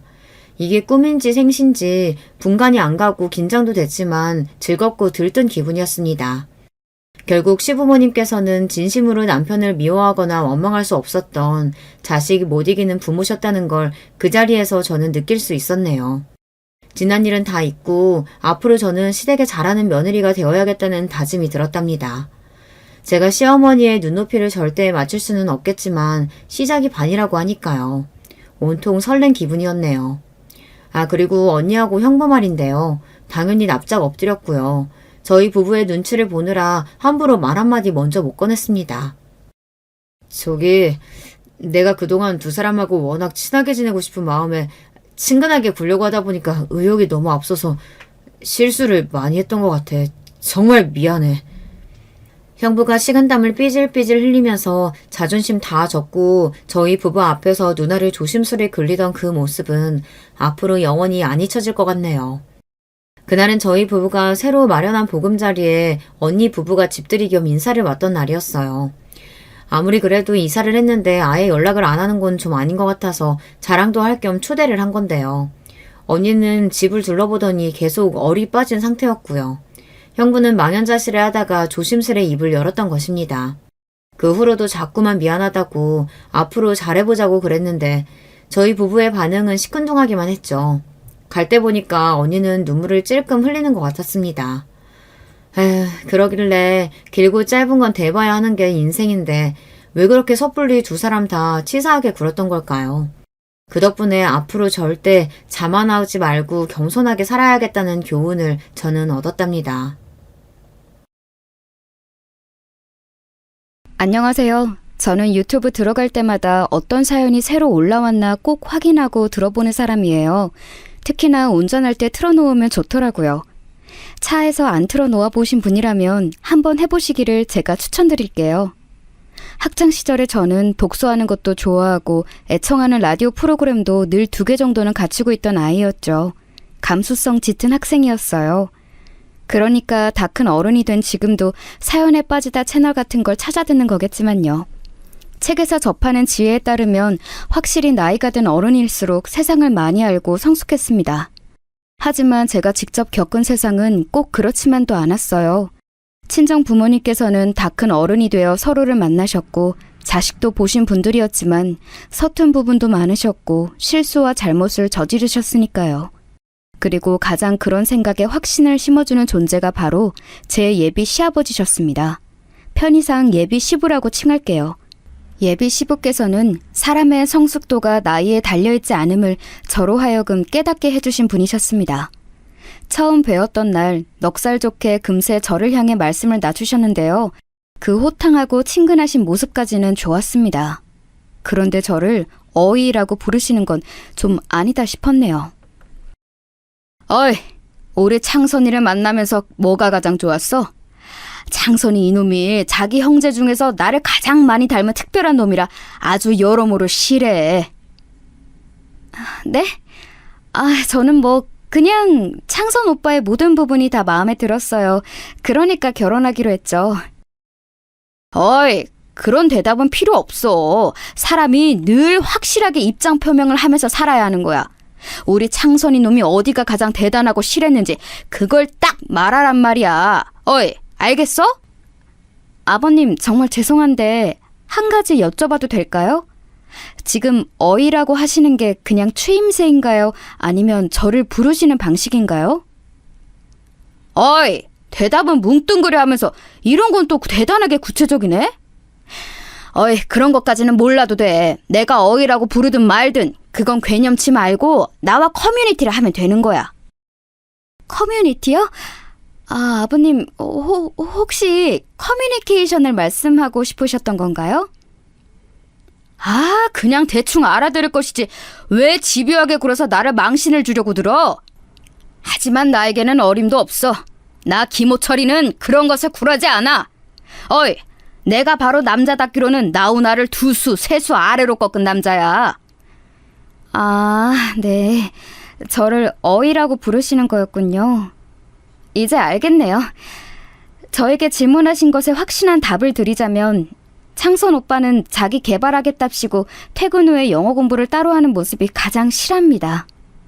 어이, 너무 이상한 걸 보면서 실하다고 느끼는 거 아니야? 남자라면 그런 것에서 실하면 안 되는데. 둘의 궁합이 잘 맞을지 어떨지 내가 벌써 걱정이 드는구만. 솔직히 말해서 약간 식은땀이 났어요. 저는 그때까지는 제가 별로 당황을 안 하는 스타일이라고 생각했었습니다. 친정 부모님의 이모저모를 보고 자라서 그런 건지 어떤 건지 뭔가 독특한 상황의 흐름에 있어서는 대강 면역이 있었거든요. 그런데 예비 시부께서는 제가 살면서 봐온 그 어떤 유형보다도 모든 면에서 독보적이셨습니다. 예비 며느리의 면접 앞에서 당신의 아들이 실하다더니 어쩌느니 이거 암만 생각해도 좀 조심스러워해야 하는 영역의 이야기 아닌가요? 만약 예비 시모께서 저에게 이런 말씀을 하셨다 해도 제가 당혹스러웠을 텐데 하물며 성별이 다른 예비 시부의 입을 통해서였습니다. 저는 제가 겪은 상황이 진짜인지 의심까지 될 지경이었죠. 그런데 문득 예비 시모의 안색을 살펴보게 되었고 예비 시댁 식구들은 다 이런 상황에 질릴 대로 질려 있다는 걸 알 수 있었습니다. 멀찍이 떨어져 부엌에 계셨던 예비 시모께서 저에게 입모양으로 말씀을 전하시더라고요. 큼지막한 입모양을 통해서 저는 그걸 알아들을 수 있었어요. 그냥 무시하는 게 가장 빨라요. 별로 들을 필요도 없어요. 저는 당황한 상태에서도 착실하게 고개를 끄덕여 드렸죠. 그 다음부터는 예비 시부께서 회개한 말씀을 늘어놓으셔도 귀담아 듣지 않고 한기로 슬슬 흘러버리면서 고개만 열심히 끄덕였습니다. 그랬더니 대화가 금세 끝나더라고요. 저는 몇 분 더 이 자리가 이어질 줄 알았기 때문에 기뻤습니다. 예비 시부께서 집 앞 공원에 나가 이소룡 체조를 하시겠다며 휙 나가버리셨고, 저는 예비 시모 그리고 집에서 마치 투명 인간처럼 있었던 예비 시누이와 남겨졌어요. 참고로 이때 급한 사정이 생겨서 다른 곳에 갔다가 급히 오는 중인 예비 신랑은 아직 도착 전이었습니다. 저도 원래 예비 신랑 없이는 예비 시댁에 발을 들이고 싶지 않았고 당연히 기다릴 생각이었어요. 그런데 예비 시부께서 창밖을 하염없이 내다보시다가 저를 발견하시는 바람에 어쩔 수 없이 먼저 발을 들이게 된 것이 전말이었습니다. 그리고는 다짜고짜 일대일 면담을 하시겠다는 예비 시부께 이끌려서 거실에서 독대를 하였던 것이고요. 저는 예비 시부를 직접 겪은 저보다도 더 안색이 파리하신 것 같은 예비 시모와 고개를 절레절레 흔들고 있는 예비 시누와 셋이서 식탁에 앉아서 짧은 단소를 나누었어요. 많이 당황했죠? 그 양반이 좀... 네, 아무튼 좀 그래요. 이상한 의도를 가지고 아가씨한테 그렇게 군 건 아니니까 너무 마음에 담아두지 말아요. 그냥 사람이 원래 그래요. 맞아요. 저희 아빠 원래 이상해요. 전에도 이상하셨는데 나이 들면서 점점 더 저렇게 되셨어요. 제 생각에는 회사 생활하시면서 뭔가 이상한 분들하고 어울리셨던 게 문제였던 것 같아요. 어머, 얘는 네 새언니가 될 사람한테 그런 쓸데없는 얘기를 왜 해? 네 아빠가 이상한 분들하고 어울렸던 게 문제라니? 아니야, 네 아빠는 원래 그런 사람이었는데 본색을 감추고 살다가 나이 들어서 서서히 드러낸 것뿐이야. 세상에 이럴 수가. 이 모녀의 대화도 심상치 않았습니다. 짤막한 대화를 통해서도 예비 시부께서 얼마나 남다른 분이신가를 가늠할 수 있었어요. 저는 애써 표정 관리를 놓치지 않으며 초조하게 예비 신랑을 기다렸습니다. 그러는 동안 5만 가지 생각들이 머릿속을 스쳐가더군요. 가만히 짚어보니까 제가 예비 신랑과 결혼하기로 했던 건 저희 둘 다 결혼하기에 적합한 때여서 그랬던 것 같아요. 둘 다 대학을 졸업한 후에 사회초년생 시절을 거쳐서 나름 안정적으로 자리를 잡은 뒤였거든요. 자연스럽게 서로의 곁에 있는 사람과 결혼해야겠다고 생각이 들었나 봐요. 약 2년에 걸친 연애였고 그 기간 동안 저는 몰랐던 거예요. 예비 시댁이라는 존재가 어마어마할 것이라는 사실을 말이에요. 결혼에 대해서 논의를 한창 하던 시기에 예비 신랑이 사뭇 진지한 얼굴로 저에게 이렇게 말을 했었죠. 하영아, 내가 미리 말해두고 싶은 게 있는데 우리 아버지 있잖아. 보통 분은 절대 아니야. 그래서 우리 엄마가 그동안 마음고생 많이 하면서 살아오셨어. 아무튼 우리 아버지가 예사 인물이 아니시니까 그 점은 확실히 알아둬. 응? 오빠 그게 뭔 소리야? 뭘 어떻게 해야 예사 인물이 아니게 되는 건데? 성격이 특이하시거나 괴팍하시거나 그런 스타일이셔? 아니면 어머님께서 마음고생하셨다는 걸 보니까 혹시 좀 심하게 가부장적이신가? 정말 안타깝게도 네가 방금 말한 예시에 전부 들어맞는 분이 바로 우리 아버지이셔. 그런데 타고난 성격이 그러실 뿐이지 결코 악의가 있으시다거나 나쁘신 분은 아니니까 너무 안 좋게 보지 말고 오해하지는 않았으면 좋겠다. 내가 부탁할게. 오빠가 그렇게 말하니까 괜히 나 겁주는 것 같잖아. 우리가 결혼하면 내가 이제 며느리가 되는 건데 설마 어머님과 여자끼리 신경전이 있으면 있었지. 아버님과 무슨 큰 문제라도 있겠어? 오빠 괜히 사서 걱정하지 마. 그리고 내가 이미지는 좀 유약하게 보여도 절대 어디 가서 만만하게 당하는 스타일도 아니야. 저는 당시에 예비 신랑이 쓸데없는 소리를 다 한다고 생각했었어요. 왜냐하면 제가 연애하면서 봐온 예비 신랑의 성격은 유약하고 우유부단하면 했지 절대 괴팍한 쪽과는 근접하지 않았거든요. 그 외에 부전자전이라는 말도 있잖아요. 아들은 그 부친을 닮을 수밖에 없는데 제가 겪어본 예비 신랑의 성격이 대체로 유순했거든요. 그러니 그 부친께서 보통 분이 아니셔봤자 뭘 그렇게 보통이 아니시겠나 싶었습니다. 그래서 저는 되려 그때 걱정 어린 기색에 예비 신랑을 달래주기까지 했었어요. 하지만 그건 제가 너무 안일했던 거였죠. 제 오산이었던 거예요. 예비 시댁하고 사는 데가 가까운 것도 아니고 우리 둘 다 직장 다니는 사람들이니까 사느라 바빠서 어차피 예비 시부모님하고는 자주 얼굴을 보거나 맞부딪힐 일도 전혀 없을 거야. 2년 가까이 오빠하고 사귀면서 예비 시부모님의 얼굴을 뵌 적은 없었잖아. 결혼하기 전부터 굳이 걱정할 필요는 없지. 그리고 시간이 흘러 예비 시댁에서 홀로 예비 시부를 맞닥뜨린 저는 은은한 충격 속을 헤엄치고 있었던 것입니다. 뒤늦게 도착한 예비 신랑이 전에 없이 어색하게 웃는 저의 인매를 보고 바로 눈치를 챘는지 한숨부터 쉬더라고요. 그날 둘이서 심도 깊은 대화를 나눴었지요. 그만큼 예비 시부께서 저에게 너무 강한 인상을 남기셨던 거예요. 그런데 저는 하루 이틀이 지나고 나니까 그 충격이 웬만큼 다 가시더라고요. 그 이유는 아마도 예비 시모와 시누이가 어쨌든 예비 시부와 한패거리 성격이 아니었다는 점이 크게 작용을 하였고요. 예비 신랑 또한 제가 보기에는 꽤 괜찮은 사람이었으니 결론은 예비 시부 그분만 아니면 별 문제없는 집안 같았어요. 제가 예비 시부하고 결혼하는 것도 아닌데 좀 독특하시면 뭐 어떤가 싶은 그런 안일한 생각이 불쑥 피어올랐습니다. 그러자 용기가 샘솟더군요. 예비 신랑하고 열심히 상의해서 결혼 계획을 또 잡아나갔지요. 다시 며칠 뒤 제가 예비 신랑하고 데이트를 하다가 그 예비 시댁 근처 동네까지 간 김에 예비 시누이와 연락해서 셋이 카페에서 대화 나누면서 간단히 시간을 보냈어요. 어차피 결혼 이야기가 오가고 있는데 친하게 지내면 좋잖아요. 그래서 저는 제법 적극적으로 예비 시누이에게 좋은 인상을 심어주려 그날 노력을 했습니다. 그런데 의욕이 좀 과했던 것 같아요. 예비 시누이가 도중에 휴대폰을 확인하더니 헐, 아빠가 저 어디냐고 카톡 보냈네요? 여기에 있다고 할까요? 아님 말까요? 그냥 다른 핑계 대는 게 낫겠죠? 이런 말을 하길래 제가 난데없이 용기를 내고 말았습니다. 아니, 그건 용기라기보다는 도전정신 혹은 투쟁정신이었던 것 같네요. 아주 의연하게 예비 신우에게 눈빛을 보내며 턱짓을 했죠. 예비 시부께 이곳 이야기를 드려도 좋다는 신호였습니다. 왜 말로 하지 않았는가 하면 옆에 예비 신랑이 있기 때문이었어요. 지레 겁먹고 득달같이 반대할까봐 제가 몰래 그랬던 것이죠.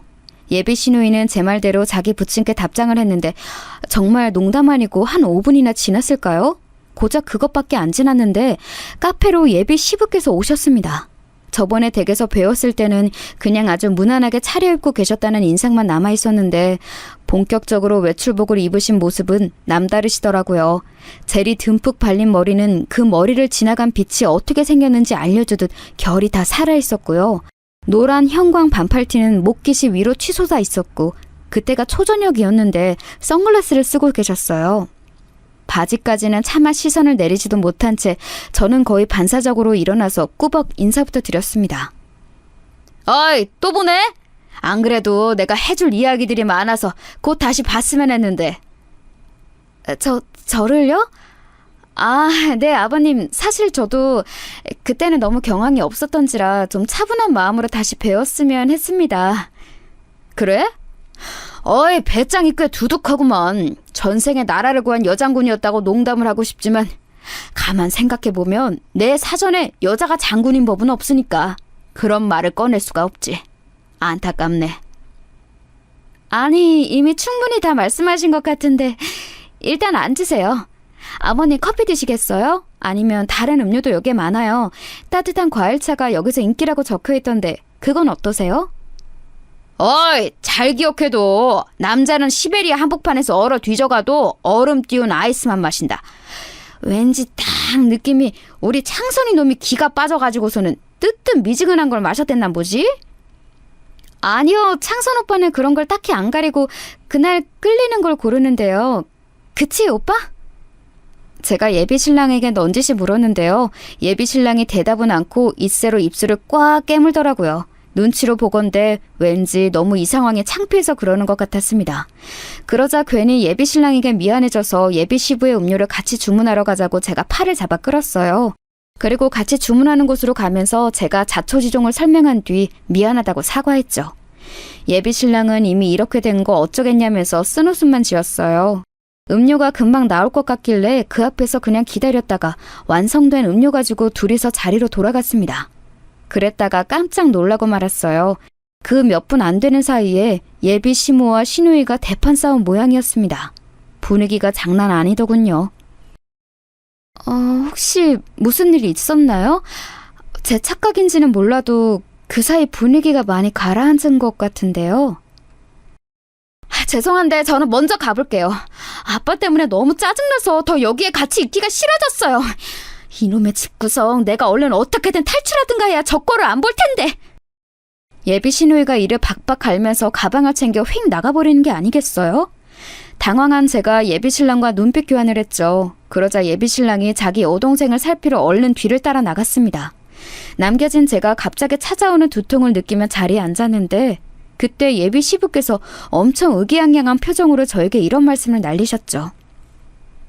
모름지기 계집은 앙칼진 맛이 있어야 한다지만 도가 지나치면 없는 이만 못하는 법. 어이! 이런 나이 귀중한 에델바이스는 가슴에 새겨두는 것이 좋을 거야. 무슨 말씀이신지 이해는 다 못했습니다만 일단 알겠습니다. 저 그런데 에델바이스라는 건 갑자기 무슨 의미로 말씀하시는 건가요? 명문대 간판 달아도 별 소용이 없구먼. 나의 조언, 나의 충고, 영어로는 에델바이스. 어드바이스를 말씀하고 싶으셨던 거군요. 에델바이스는 식물 이름이에요. 그래서 에델바이스라는 유명한 노래도 있잖아요. 그런데 제가 알기로 에델바이스는 아마 독일어일 거예요. 뭐야? 어이! 여자가 아직 그렇게 젊은데 벌써부터 기고만장하는 버릇들이면 안 돼. 우리 아들하고 결혼하고 나서 그렇게 행실을 하면 아주 큰 코 다칠 거야. 그렇게 기고만장할 체력 있으면 애부터 빨리 가져. 네? 애를 가지라고요? 저나 창선 오빠나 아직 2세 계획은 없는데요. 둘 다 그런 얘기는 아직 진지하게 해본 적도 없어요. 이 얘기를 뭐하러 해? 그런 건 말로 나누는 게 아니지. 나도 우리 첫째 백선이를 결혼하기 전에 보았지. 그러니까 여력이 있어서 자식을 넷이나 볼 수 있었던 거야. 일찍 낳는 건 장점밖에 없어. 그러니 어차피 애를 가질 거라면 결혼 전에 가져도 돼. 내가 허락한다. 제가 원래 평소에 두통이 잘 없는 사람이었는데 그때 그 자리에서는 진짜 머리가 지끈거려서 혼났어요. 갑자기 웬 혼전 임신 얘기인가요? 허락하신다는 것도 어이가 없었습니다. 카페로 혼자 돌아온 예비 신랑이 미묘한 흐름을 감지하고서는 곧장 자리를 파해줘서 망정이었어요. 그날 저는 예비 시부께서 고차원으로 유별나시며 무리하신다는 건 외에 또 한 가지를 알았는데요. 바로 예비 신랑도 어쨌든 그분의 아들이라는 것이었어요. 아무리 그래봤자 자식이 부모에게 덤빌 수는 없는 노릇인가 보더라고요. 싫은 소리, 너무 직설적인 소리, 이런 걸 자기 부침개 못하고 되도록 둥글게 화를 삭히며 상황을 무마하는 예비 신랑의 모습에 왠지 씁쓸해졌습니다. 하긴 다른 가족들이 전부 너무 유별난 가장의 모습에 반기를 들어왔다면 지금까지 저렇게 유지는 못 해오셨겠지. 이것이 바로 팔은 안으로 굽는다는 표현의 나쁜 예시인가? 점점 모르겠다. 이 결혼을 이대로 진행해도 되는 걸까? 부모님은 아직 이런 사실을 모르시는데 굳이 지금 내가 긁어부스럼을 만들 필요는 없겠지? 제가 결혼 의사를 밝힌 이후로 쭉 고무된 상태로 지내고 계신 친정 부모님의 모습이 떠올랐죠. 독특한 예비 시부에 대한 이야기를 하고 있었던 와중입니다만 다른 독특한 이야기를 잠시 해보자면 저는 조금 독특한 관계의 부모님 아래에서 나고 자란 외동딸이에요. 어떻게 독특한가 하면 저희 친정 부모님께서는 별거도 해보셨고 이혼도 해보셨는데 결국 돌고 돌아서 다시 부부로 살고 계신 분들이에요. 독특하다고 칭할만 하죠. 맨 처음에 두 분이 갈등을 시작하시게 된 계기가 바로 친정아빠의 바람이었습니다. 그것도 친정엄마의 고향 친구분이 상대였어요. 알고 보니까 그 친구분께서는 옛날부터 속으로 저희 친정엄마를 싫어하고 계셨고 나쁜 심리로 저희 친정아빠께 일부러 접근해서 꼬드기며 여러 상황을 만드신 거였죠. 그래서 친정아빠께서는 좀 억울해하셨습니다. 여보, 제발 무작정 오해하지 말고 내 얘기 좀 들어줘.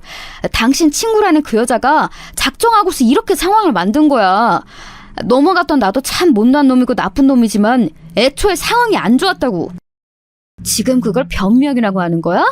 그 기집애가 작정을 했든 말든 당신이 거기에 넘어가면 안 되는 거였어. 당신은 내 체면에 흠집을 냈고 자존심을 완전히 무너뜨린 거야. 그 기집애가 나를 얼마나 속으로 비웃었을까. 남편 하나 간수 못한다고. 나를 얼마나 우습게 봤을지 그거 생각하면 불에서 미치겠어. 마음 같아서는 그 기집애고 당신이고 그냥 싹 다 밧줄로 묶어다가 동해 앞바다에 던져버리고 싶은 심정이야. 알아? 무슨 말을 그렇게까지 해? 내가 잘못을 하기는 했지만 그게 어디 죽을 죄까지 돼? 그리고 당신도 여기서 아예 잘못이 없다고 할 수 있어? 그게 무슨 얘기야? 설마 내 잘못이라도 있다는 건 아니겠지? 당신이 일말의 양심이라도 있다면 감히 그런 얘기는 못할 거라고 믿을게. 애초에 당신이 인간관계만 잘 처신했어도 이런 일은 없었잖아. 그러길래 왜 고향 친구하고 속으로 앙금을 만들었던 거야? 나이가 들어서도 복수하고 싶은 만큼 남한테 그런 표적이 되었다는 게 정상이라고 생각해? 당신이 어렸을 때 얼마나 안 좋게 굴었으면 복수 심리로 배우자인 나에게 접근까지 했겠어? 그래서 지금 내 탓이라고? 바람은 당신이 피워놓고 이게 지금 내 잘못이라는 거야? 정말 비겁하네. 당신은 남자라고 할 수도 없어. 나는 도저히 당신하고 못 살겠으니까 우리 이제 그만하자. 여기서 다 끝내. 친정엄마께서 비명에 가까운 악다구니를 쓰셨을 때 친정아빠께서는 아무 말 없이 망연자실한 표정을 하고 계셨어요. 너무 조용한 게 이상하셨는지 친정엄마께서는 그제야 상대방의 시선을 따라가 당신의 뒤편에 내내 서 있던 저를 발견하셨습니다. 놀라셨는지 바로 입을 틀어막고 몸을 떠셨지요. 어린 딸이 부부싸움의 현장을 다 보고 있었을 뿐더러 바람났던 일을 다 알게 되었다는 것에 두 분을 몹시 당황하셨고 자책하셨습니다. 왜 부주의하게 안방도 아니고 거실에서 그 늦은 밤에 언쟁을 벌이셨던 것인지, 그래서 왜 어린 저에게 그 광경을 쉽게 들키신 것인지 그런 걸 저는 원망하지 않았어요. 다만 어린 나이에도 이혼이라는 게 뭔지 막연하게 알고 있었기 때문에 두 분이 헤어지지 않기만을 바랐을 뿐이었죠. 저는 제가 착한 아이가 되면 두 분이 저를 봐서라도 계속 함께 계실 거라고 믿었습니다. 어린 나이였기 때문에 가능했던 발상 같아요. 친구들과 사이좋게 지내고 숙제를 꼬박꼬박하고 준비물을 잘 챙기고 저는 그걸 순전히 친정 부모님을 위해서 의식적으로 해냈습니다. 그만큼 친정 부모님께서 헤어지시는 게 무서웠던 것 같아요. 어린아이에게 부모는 세상의 전부나 다름없잖아요. 그런데 저의 노력과 바람에도 불구하고 친정 부모님께서는 결국 별거를 택하셨습니다. 아직 애가 너무 어리니까 당신이 나는 이미 치가 떨리게 싫고 모든 신뢰를 다 잃어버렸지만 애 생각해서 이혼만은 미루는 거야. 어찌 되었든 당신이 애 아빠이긴 하니까. 그래, 맞아. 내가 애 아빠야. 만약에 당신하고 이혼해서 남남이 되더라도 내가 애 아빠라는 사실은 변함이 없겠지. 지금 그 말에 저희가 뭐야? 이혼하고 싶은 쪽은 내가 아니라 당신이라고 그렇게 말하고 싶어서 시위하는 거야? 정말 하나부터 열까지 마음에 안 드는 사람이야, 당신. 꼴도 보기 싫으니까 짐 다 챙겼으면 얼른 나가버려. 친정엄마께서 화가 나서 주먹까지 불끈 쥐시는 상황이었기 때문에 저는 친정아빠께서 짐을 싸서 집을 나가시는 걸 붙잡고 싶은 충동을 참을 수밖에 없었습니다. 제 인생에서 첫 좌절은 바로 그때였네요. 부모님의 불화를 봉합하지 못한 것, 그것은 저로 하여금 제 자신이 부모님께 큰 의미가 있는 딸이 아니라고 말하는 것 같아서 가슴이 아팠죠. 어린 아이들은 거의 다 그렇잖아요. 부모님이 양쪽 다 온전히 계시지 않는 경우라면 그걸 밝히는 걸 무척 부끄러워하죠. 없는 엄마나 아빠를 지어내기도 하고요. 저도 그랬어요. 친구들 앞에서 태연하게 아빠가 마치 집에 계신 것처럼 그렇게 말을 꾸몄습니다. 그랬다가 어느 날 친정엄마께 딱 걸렸었죠. 신하영, 너 아까 놀이터에서 친구들하고 했던 말 뭐야? 왜 아빠하고 주말에 놀이동산 가기로 했다고 그런 거짓말을 해? 아빠도 없고 놀이동산에 가기로 한 적도 없잖아. 엄마가 너를 이렇게 거짓말이나 하는 아이로 키웠어? 그치만 아빠가 없는 거 알면 친구들이 놀릴 수도 있단 말이야. 그리고 나는 신하영이잖아. 아빠가 신신이고 아빠 따라서 신하영이잖아. 같이 안 살아도 나는 아빠 딸이잖아. 엄마하고 싸우지만 않았어도 아빠는 이 집에 계속 살았을 거야.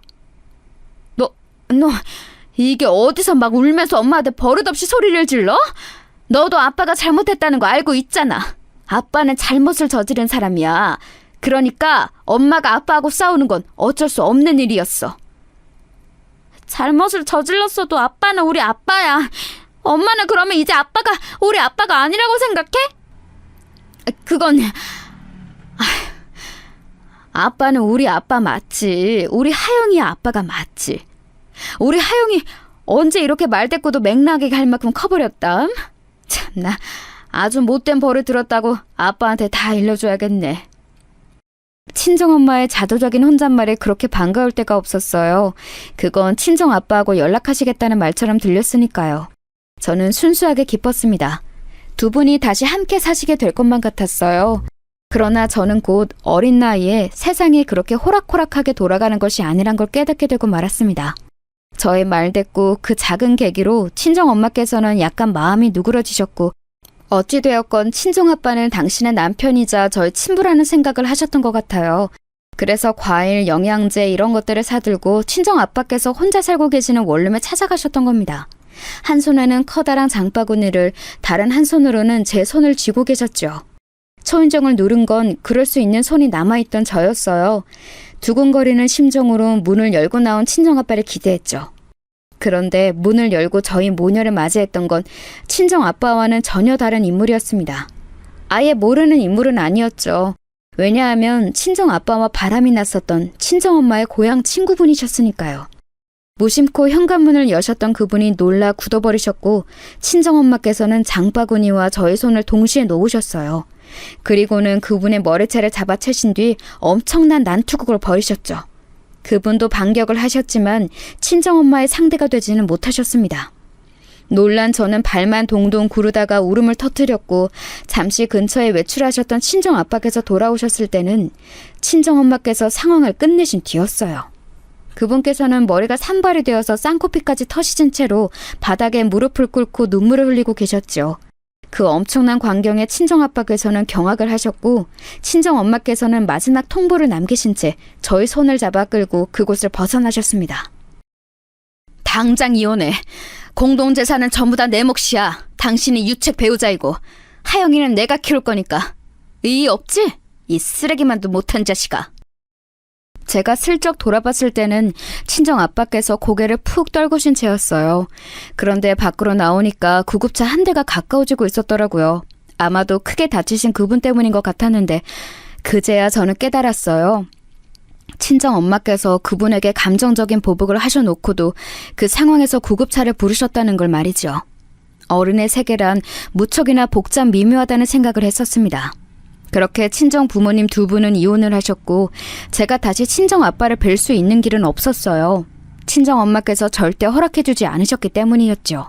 여기서 저희 가족은 영원히 끝일 수도 있었어요.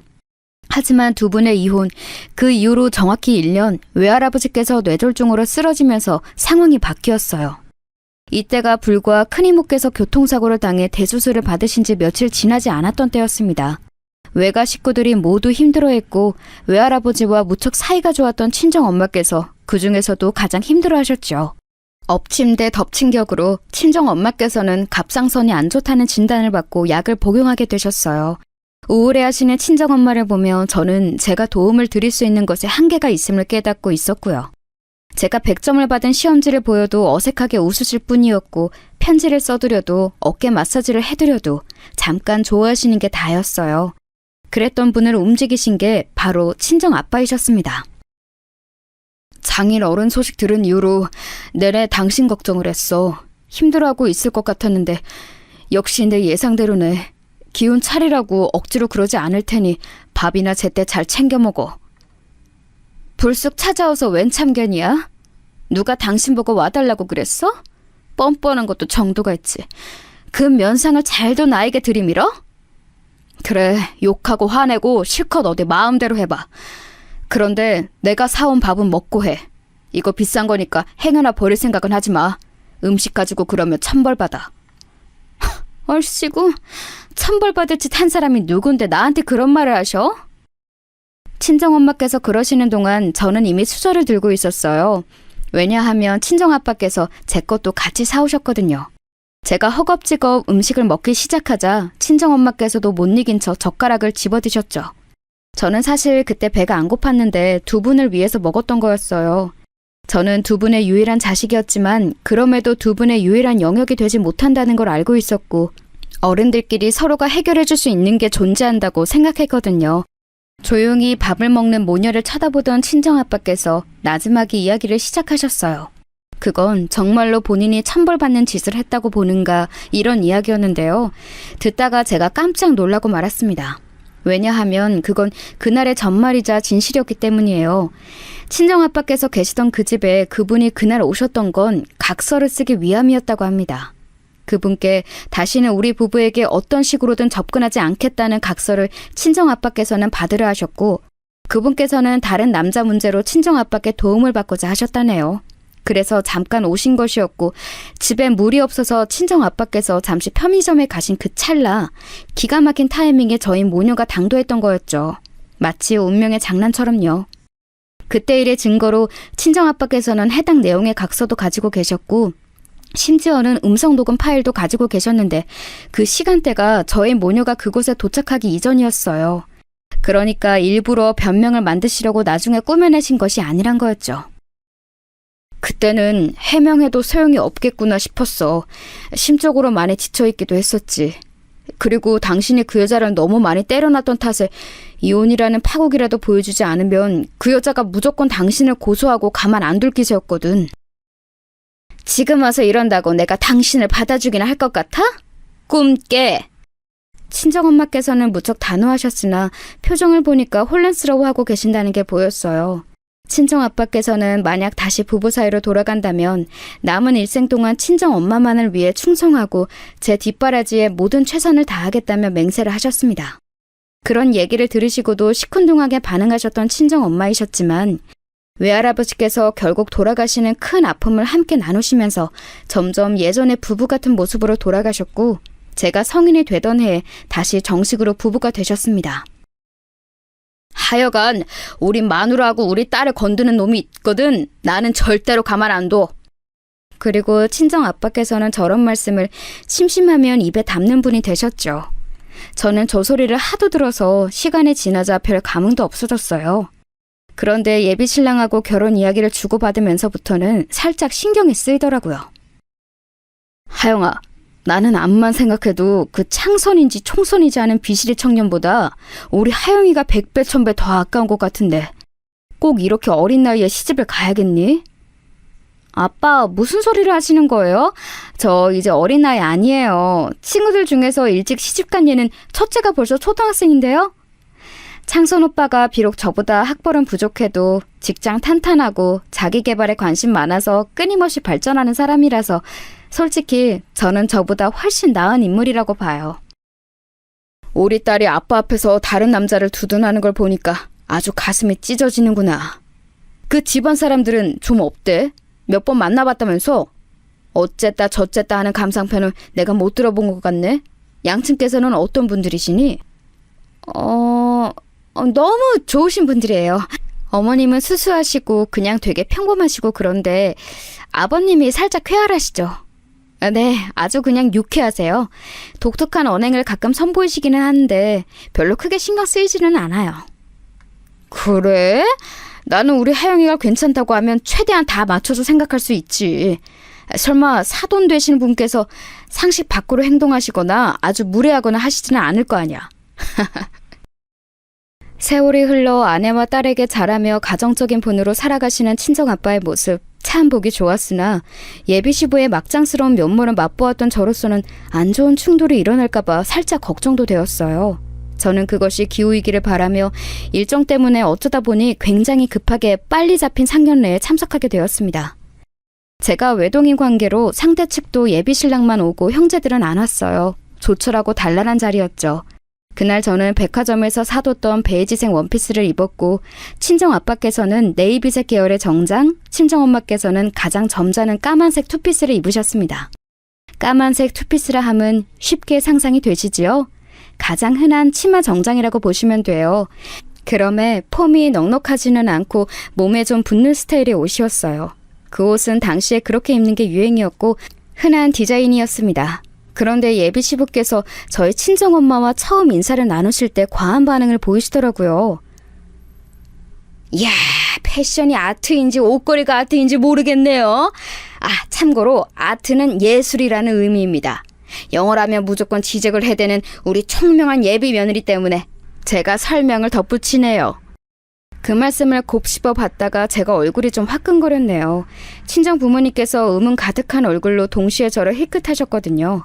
반면에 예비 시모와 예비 신랑은 그저 초연한 기색이었습니다. 예비 시부의 각종 언행에 이골이 날 대로 난 사람들의 반응이었죠. 상견례는 나름 별다른 건수 없이 잘 흘러갔어요. 아니, 그렇게 되려고 했습니다만 어느 지점부터 살짝 삐거덕거렸죠. 신혼집 이야기까지는 잘 진행이 되었는데 그 이후로 예비 시부께서는 자꾸만 제가 결혼하고 나면 출가 외인이니까 시댁에 귀속되어 몸과 마음을 바쳐야 한다는 등 그런 식으로 황당한 발언을 이어나가셨어요. 여자는 출가 외인이므로 결혼하고 나서는 자기 친정과 되도록 차츰 멀어져야 한다는 그 대목에서 제가 또 밀려온 두통에 머리를 짚었습니다. 저희 그런 모습에 예비 신랑은 아무 말도 못하고 목이 탔는지 자꾸 물을 마시더군요. 친정 부모님께서는 당혹스러운 표정들을 하신 채 적당히 고개만 끄덕이고 계셨어요. 저 두 분이 그래도 어쩐 일로 조용히 참고 계시는 건가 싶어서 혹시 예비 시부의 의견에 동의를 하시는 건가 잠깐이나마 그런 생각을 제가 했었네요. 아무 반박도 안 하실 분들이 아닌데 계속 가만히 계셨으니까요. 어쩌면 이 자리만큼은 그저 무사히 모면하고자 하시는 두 분의 속마음인가 보다 그렇게 제가 어느덧 생각을 하고 있을 때였습니다. 친정엄마께서 잠시 어깨를 똑바로 펴시면서 뻐근하신지 목 스트레칭을 한번 하셨는데요. 식사하시다 말고 그 모습을 빤히 보시던 예비 시부께서 이런 말씀을 대뜸 하셨어요. 사부인? 아까 들어오실 때도 느꼈지만 몸매가 아주 쭉쭉 빵빵하신 것 같습니다. 예? 제가 뭘 잘못 들은 것 같습니다만? 에이, 잘못 듣긴요. 부끄러워하실 필요 없어요. 저는 이런 것에 오픈마인드, 즉 열려있는 사람입니다. 사부인 그 몸매 가지고 젊으셨을 적에는 꽤 노셨죠? 혈기왕성한 청춘을 보내셨을 것 같은데요? 충격적으로 개념을 상실한 예비 시부의 발언이 상견례가 이루어지고 있는 식당의 작은 룸을 휩쓸고 간 직후였습니다.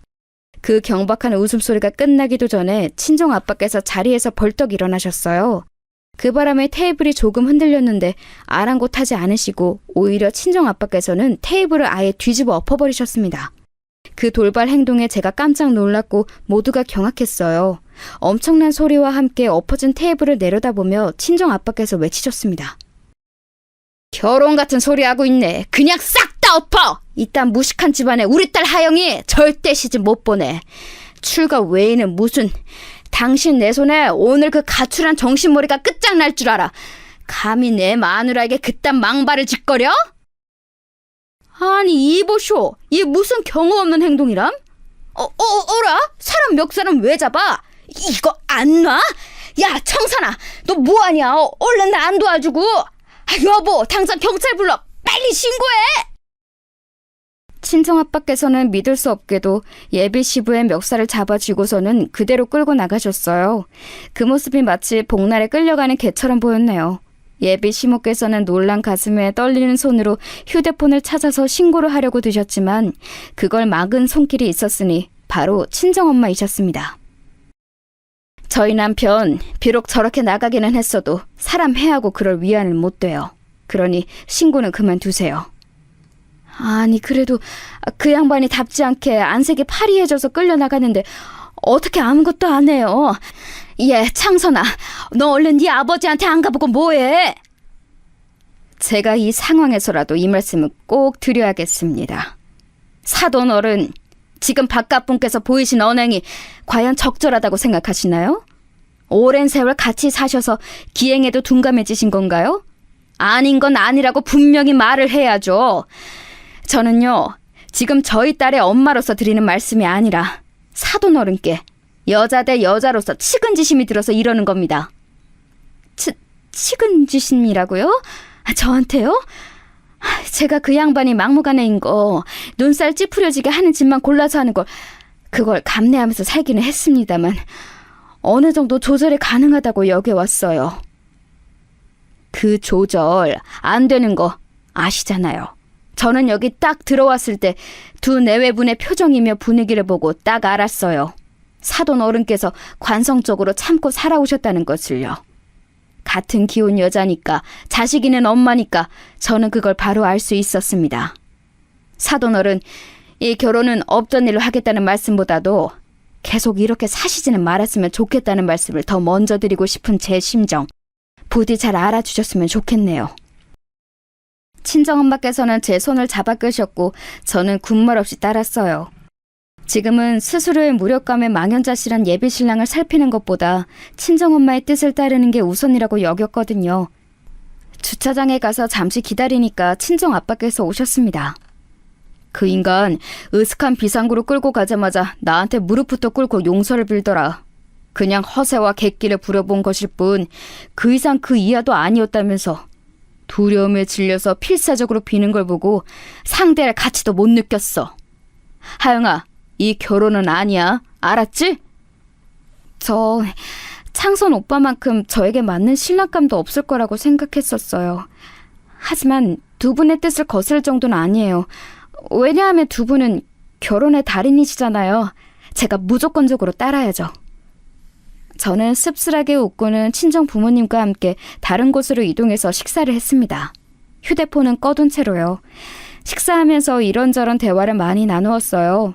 예비 시부께서 선보이셨던 저급함, 제가 경험한 그것들을 솔직하게 털어놓았더니 두 분 다 기함을 하셨습니다. 저에게 그 집안에 시집 보낼 수 없다며 재차 그 점을 강조하셨죠. 생각을 정리하고 싶었던 저는 다음 날이 되어서야 휴대폰을 켰어요. 예비 신랑이 연락을 많이 했었더라고요. 미안하다며 기회를 달라는 카톡도 많이 와 있었죠. 저는 예비 신랑과 둘이 만나서 정리를 하는 시간을 갖기로 했습니다. 오빠가 아버님께 아무런 저항이나 반발을 못하는 것 같아서 사실 그간 그런 점 때문에 속으로 많이 생각했었어. 그런데 상황이 이렇게 되니까 역시나 오빠하고 결혼하는 건 너무 나에게 위험 부담이 클 것 같아. 오빠가 나랑 결혼하자고 아버님을 버릴 수는 없는 노릇이잖아? 우리는 여기까지인가 봐. 정말 뭐라고 말할 수 없을 정도로 미안하고 민망하다. 그런데 하영아, 그럼 정말 만약에 내가 우리 아버지를 버리면 너하고 결혼할 수 있을까? 결혼 이야기를 꺼내면 꺼낼수록 나는 너에 대한 내 마음을 점점 더 확신하게 되었어. 나 때문에 그럼 가족을 저버리겠다는 거야? 오빠, 그건 믿어지지도 않을 뿐더러 내가 너무 부담스러운데? 사실 어머님께서 그날 해주신 말씀을 듣고 우리 엄마도 생각을 많이 하셨나 봐. 아버지하고 거의 전쟁 난 것처럼 싸우고 계시는데 여태까지는 이런 적이 없었거든. 엄마도 우리 형제들도 모두 아버지에게 순응하고 적당히 무시하는 게 무조건 해결법이라고 여겨왔으니까. 그런데 지금은 달라. 아무래도 두 분이 갈라설 수도 있을 것 같아. 그 말 듣고 제가 소스라치게 놀랐습니다. 그 유별나게 오만하신 예비 시부께서 이혼을 당하시는 그림이 안 그려졌거든요. 과연 실현이 될까 싶었어요. 그런데 되더라고요. 세상에 정말로 두 분이 이혼을 하셨어요. 그 엄청난 실행의 비밀에는 바로 예비 신랑을 포함한 자식들이 전부 모친의 편을 들면서 부친을 저버린 게 있었습니다. 마누라와 자식들에게 팽 당하신 그분께서는 자존심 때문에 이혼 도장을 확 찍어버리셨죠. 그 후 몇 달이 지나자 후회가 되셨는지 눈물로 재결합을 호소했지만 거절당하셨고 성질이 뻗치셨는지 음주운전을 하다가 사고를 크게 내셔서 재판까지 받으셨어요. 저는 예비신랑과 헤어졌었죠. 그랬다가 무려 1년이 지난 끝에 서로를 아직 잊지 못했음을 인정하고 다시 만났습니다. 그리고 이번에야말로 제대로 된 결혼에 꼴이 날 수 있었죠. 시어머니께서는 제 친정 부모님을 당신의 인생 조언사들로 삼으셔서는 무척 잘 지내신답니다.